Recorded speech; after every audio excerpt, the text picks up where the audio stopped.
Graça e paz, família de Deus. Vamos começar mais um devocional hoje. E hoje vamos falar sobre os adversários do Evangelho, mas também falar da solução para todas essas coisas. Sim, o Evangelho sempre sofrerá oposição. Anunciar a mensagem genuína de Jesus sempre nos trará problemas.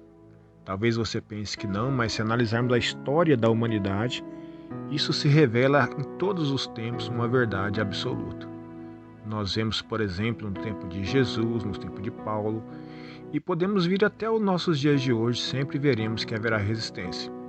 Essa resistência muitas vezes virá do poder político, como no nosso país isso talvez não seja uma verdade ainda que corramos o risco em algum tempo, mas isso em outros países é uma ameaça.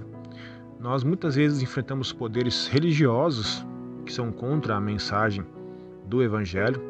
Em alguns países, o poder político e religioso estão juntos nessa batalha contra o Evangelho, e também enfrentamos batalhas ideológicas, né? Essas batalhas ideológicas elas são um reflexo do curso que o mundo corre. Anunciar o Evangelho é sempre falar contra o curso do mundo, né? O mundo sempre correrá na contramão daquilo que Jesus ensinou.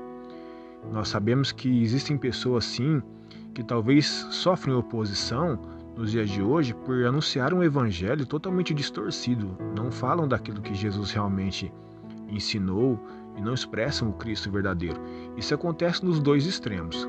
Aqueles que segregam, aqueles que falam coisas extremistas a respeito de Jesus, e também aqueles que negociam o evangelho, aqueles que diluem o evangelho, a mensagem de Jesus. Esses que a diluem talvez sejam até aplaudidos, mas aqueles que vão para o extremo são atingidos ou são afligidos por uma oposição, talvez por não estarem fazendo aquilo que realmente Jesus quis. Mas se fizermos o que realmente Jesus fez, também sofreremos oposições, porque assim foi com Jesus. Jesus não foi extremista. Jesus nunca anunciou uma mensagem de forma agressiva ou extremista às pessoas e foi perseguido por todos os poderes que nós podemos pensar e estamos aqui. No entanto, nós precisamos entender que no capítulo 4 do livro de Atos, nós vemos ali os discípulos de Jesus sendo reconhecidos pelos poderes com uma coragem que não era deles. Nós vemos o poder ali reconhecendo que aqueles homens que eram homens comuns, ou seja, sem formação formal da religião, falavam com toda a ousadia e intrepidez da mensagem de Jesus, e as pessoas reconheciam que havia algo diferente neles, e isso era da parte de Jesus, isso era Deus presente na vida deles.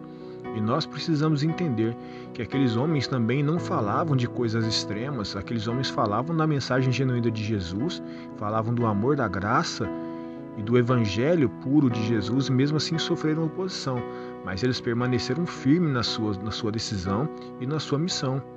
E nós vemos que isso chamou a atenção de algumas pessoas, e eu quero chamar a sua atenção para o capítulo 4, a partir do versículo 29, onde nós vemos ali uma oração da igreja, que ao ver as pessoas ali sendo perseguidas, sofrendo essa oposição e essa hostilidade por amor ao evangelho, eles se colocaram diante de Deus e começaram a clamar ao Senhor. E buscaram ao Senhor e pediram a Deus que o Senhor os revestisse de coragem. Precisamos de coragem. Nossa geração muitas vezes hoje colhe o fruto de um tempo onde nos calamos, onde nos acomodamos com o bem que recebemos e deixamos de anunciar o Evangelho. E hoje vemos uma geração corrompida, uma geração que não ama o Evangelho, não ama Jesus e não ama os princípios a que o Senhor nos ensinou. Talvez porque não tenhamos tido essa coragem, não fizemos a oração que aquela igreja fez, pedindo ao Senhor ousadia e coragem para anunciarmos a mensagem independente das adversidades. Eu me converti na década de 90 e vi a igreja sofrendo algumas oposições, mas também vi a igreja, depois dos anos 2000, crescendo de certa forma e se acomodando e talvez abandonando um pouco a mensagem genuína de Jesus. E agora enfrentamos talvez um tempo difícil, onde as igrejas muitas vezes estão cheias, mas talvez sem coragem, sem princípios e sem valores. talvez não tenham a coragem de Pedro e João demonstrada nesse capítulo, de se colocada diante das autoridades, não arredaram o pé para falar da verdade de Jesus. A verdade, como eu disse, é contra a direção e o curso do mundo. Isso gera oposição e gera a perseguição que Jesus disse que os seus discípulos sofreriam. Afinal, Jesus disse que o mundo os odiaria. Mas na sequência da oração que as pessoas fizeram, no final do capítulo, quase chegando no final do capítulo 4, a Bíblia diz que eles foram cheios do Espírito Santo. E certamente o Espírito Santo deu a eles um pouco mais de ousadia, intrepidez e coragem para continuar anunciando o Evangelho.